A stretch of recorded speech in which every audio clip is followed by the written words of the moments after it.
Hello दोस्तों, कैसे हो आप सब। आई होप आप सब अच्छे होंगे। इसके पहले का हमारा चैप्टर था वो आप लोगों को अच्छे से आई होप आपको समझ में आया होगा। और हमारा सेकंड चैप्टर है प्रागैतिहासिक काल। और इसके पहले मैं आपको बताना चाहती हूँ कि इसमें जो भी पॉइंट्स है वो सारे इंपॉर्टेंट पॉइंट्स हैं, तो आप कुछ भी मिस मत करना, छोड़ना मत। आप एक तरह से सारे पॉइंट्स को नोट कर लेना अपने कॉपी में, ठीक है। और अगर आपने अभी तक मेरे चैनल को सब्सक्राइब नहीं किया है ना तो कर लो, क्योंकि आने वाली वीडियो अगर आपको जल्दी मिल जाए, मेरी अपलोड करते टाइम तुरंत मिल जाए। और बहुत सारी इन्फॉर्मेशन है जो मैं अब अपडेट करती रहूँगी यूट्यूब पे अपने, ठीक है।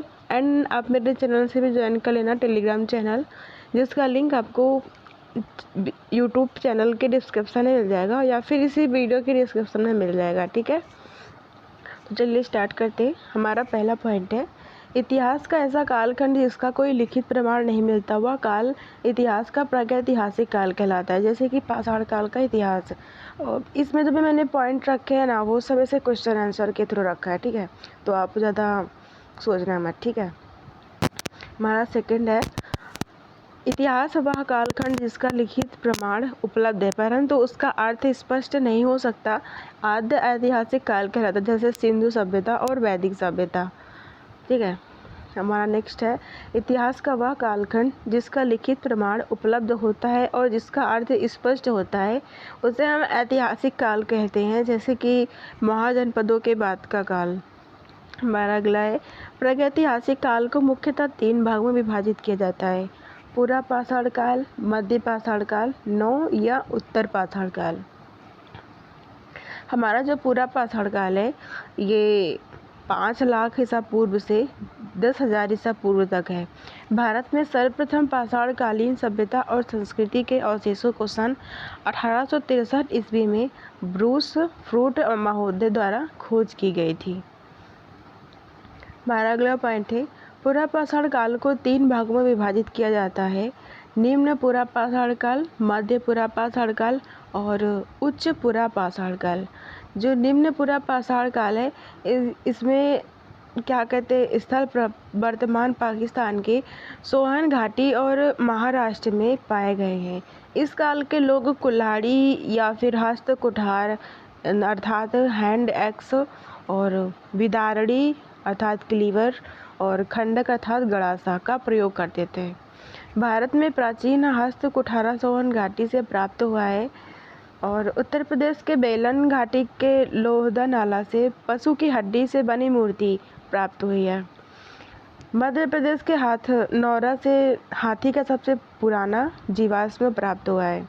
हमारा अगला पॉइंट है मध्य पाषाण काल के औजार मुख्यतः सल्क अर्थात फ्लैग से निर्मित हुआ था, इसलिए इस संस्कृति को फलक संस्कृति के नाम से भी जाना जाता है। हमारा अगला है मध्य पूरा पाषाण काल। मध्य पूरा पाषाण काल ना नियांडरथाल मानव का था। ये मोस्तारी संस्कृति इसी काल से संबंधित था।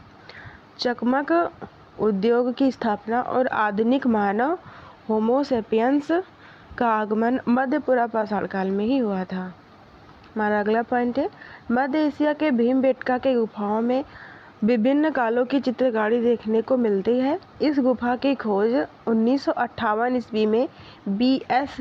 वाकड़कर ने किया था। हमारा अगला पॉइंट है उच्च पूरा पाषाण काल कालीन चित्रों में भैंस, हाथी, बाघ, गेंडे और सुअर के चित्र प्रमुख हैं। अगला पॉइंट है हमारा उच्च पूरा पाषाण काल में अस्थि निर्मित उपकरणों का प्रयोग देखने को मिलता है। आंध्र प्रदेश में वेटम चरला से अनेक अस्थि उपकरण मिले हैं। जो हमारा अगला है मध्य पाषाण काल। मध्य पाषाण काल ये 10,000 ईसा पूर्व से 4,000 ईसा पूर्व तक था। यह काल पूरा पाषाण काल एवं नव पाषाण काल दोनों में की मिश्रित काल है। इस काल के मानव शिकार करके मछली पकड़कर एवं खाद्य वस्तुएं इकट्ठा करके अपना भरण पोषण करते थे। इस काल के लोग लघु उपकरण का प्रयोग करते थे। फलक, बेधनी, इकधर, समलंब, अर्धचंद्राकर इत्यादि मध्य पाषाण काल के प्रमुख उपकरण हैं। भारत के विंध्य क्षेत्र में 1867 ईस्वी में सियल कार्यालय कार्लाइल के द्वारा सर्वप्रथम लघु उपकरणों का खोज किया गया। मध्य पाषाण काल के लोग तीर कमान का प्रयोग करते थे। इससे यह पता चलता है कि इस काल में प्रक्षेपास्त्र तकनीक का विकास हो गया था। हमारा अगला है नौ या उत्तर पाषाण काल। इसका जो समय काल था ये 9000 से 1000 ईसा पूर्व था। इस काल के लोग अस्थायी निवासी थे, मतलब ये लोग जो थे यहाँ इस समय के जो उत्तर पाषाण काल के लोग जो थे ये एक ही जगह पर रहते थे। इसी काल के सर्वप्रथम मानव ने कुत्ते को पालतू पशु बनाया गया था। आपने पढ़ा होगा कहीं ना कहीं और 10th में भी आपने अगर पढ़ा होगा हिस्ट्री तो वहाँ पे भी आपने ऑब्जेक्टिव में पूछा जाता है कि सर्वप्रथम किस जानवर को अपना पालतू बनाया था। मतलब मानव ने सर्वप्रथम किस जानवर को अपना पालतू बनाया था, तो वो कुत्ता है। ठीक है, और किस काल में बनाया था, तो 9 या फिर उत्तर पाषाण काल में। और उत्तर पाषाण काल का समय काल जो है ये 9000 से 1000 ईसा पूर्व है। और कभी कभी ये भी क्वेश्चन पूछ लेते हैं कि किस काल के लोग अस्थायी निवासी थे, तो वो उत्तर पाषाण काल या फिर नौ पाषाण काल। ठीक है, इस काल में पॉलिशदार पत्थर के औजारों एवं हथियारों का प्रयोग होता था। नौ पाषाण काल के प्रमुख विशेषताएं निम्नलिखित हैं। इसमें जो पॉलिशदार पत्थर होते हैं ना, ये लोग इस काल के लोग ना उस पत्थर को घिस के उसको ऐसे चिकना बना देते थे और मतलब कि धारदार बनाकर तभी उसको उपयोग में लाते थे। और इसकी जो विशेषता है, कृषि का आरंभ, दूसरा गर्त आवास अर्थात बुर्ज होम, आग का आविष्कार, मानव के साथ कुत्ता दफनाना, बड़ी मात्रा में अस्थि के औजार, पोत निर्माण, ऊन के साक्ष्य, अस्थायी जीवन एवं समाज का निर्माण। मतलब कृषि का आरंभ जो हुआ था ना वो इसी काल में हुआ था। और गर्त आवास अर्थात बुर्ज होम, आग का आविष्कार भी जो हुआ था वो इसी काल में हुआ था। मतलब कि पत्थर से पत्थर को टकरा के ना आग का आविष्कार हुआ था। मानव के शव के साथ ना कुत्ता को दफनाना, मतलब इस काल में इन लोगों का एक अंधविश्वास था कि क्या कहते हैं, मरने के बाद भी लोगों को कुछ ज़रूरतें होती है, खाने के लिए उनको चाहिए होता है। तो जब अपने सगे संबंधी के शव को दफनाने लगते थे तो उसके साथ में एक कुत्ता या फिर कुत्ता दफनाते थे ज़्यादातर। क्योंकि सबसे पहले इन्होंने कुत्ते को ही पाला था, तो इसलिए तब के टाइम में ये कुत्ते को दफनाते थे। कहीं कहीं भी देखने को मिलता है कि बकरी को दफनाया जाता है। ठीक है, बड़ी मात्रा में अस्थि के औजार, अस्थि मतलब हड्डियों के ये औजार बनाया करते थे और उनको ही उपयोग करते थे। ठीक है, ऊन के साक्ष्य भी मिले हैं। और अस्थायी जीवन एवं समाज का निर्माण, जो क्या कहते हैं गांव और सिटी का जो निर्माण हुआ था वो इसी काल से हुआ था। मतलब कि ये लोग एक ही जगह पे रहते थे और अपना क्या कहते हैं वहीं पर अपना रह के अपना गुजारा करते थे। ठीक है, तो ये अगला हमारा है आद्य ऐतिहासिक काल। इस काल के 2 भागों में विभाजित किया जाता है। ताम्र पाषाण काल, इसका समय काल है 3500 ईसा पूर्व से 1200 ईसा पूर्व। सेकंड है हमारा लौह काल, मतलब 1000 ईसा पूर्व से 600 ईसा पूर्व। हमारा पहला है ताम्र पाषाण काल। तो यह काल मुख्यतः ग्रामीण संस्कृति की थी। इसे क्षेत्रीय संस्कृति, कृषक संस्कृति और पशुचारिक संस्कृति के नाम से भी जाना जाता था। और ताम्र पाषाण के लोग तांबा और पाषाण अर्थात पत्थर का, पाषाण मतलब पत्थर होता है, पत्थर का साथ साथ प्रयोग करते थे। दक्षिणी पूर्वी राजस्थान की संस्कृति को आहार संस्कृति कहा जाता है। आहार का प्राचीन नाम ताम्बवती होती था।